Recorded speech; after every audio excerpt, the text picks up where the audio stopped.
Our last topic in this short course is SQL flavors. SQL has a few different versions or flavors.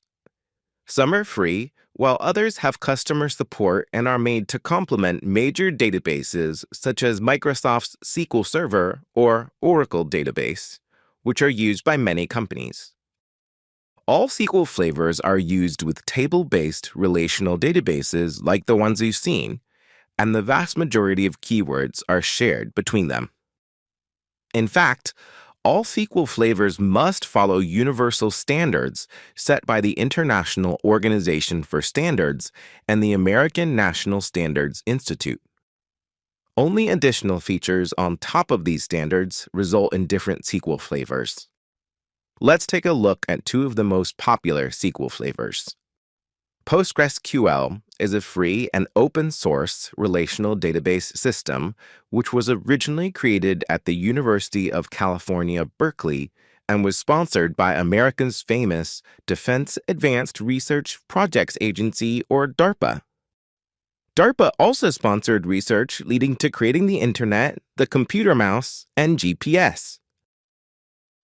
The name PostgreSQL is used to refer to both the database system itself as well as the SQL flavor used with it.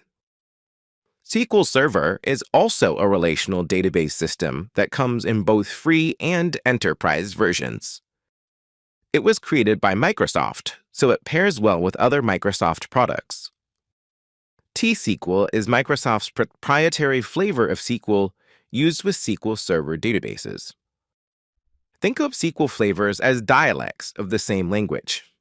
If Claudia speaks American English, she will have no trouble understanding people on a trip to London, even though most people in London speak British English and there are some small differences. Here's an example of a small difference between SQL Server and PostgreSQL. When we want to limit the number of records returned, we use the limit keyword in PostgreSQL. Here, we limit the number of employee names and IDs selected to only the first two records. The exact thing results are achieved in SQL Server using the top keyword instead of limit. Notice that this keyword is the only difference between the two queries. Limiting results is useful when testing code, since many result sets can have thousands of results. It's best to write and test code using just a few results before removing the limit for the final query. New SQL learners may wonder which flavor they should learn. This may be an easy decision if a learner knows that her employer uses Microsoft's SQL Server, for example, or it might be a hard one for a job seeker or student who doesn't know what database management system a future employer might use. Don't worry too much about what flavor to learn. As we've seen, the differences are small. A PostgreSQL wizard can become a SQL Server wizard by learning a handful of different keywords.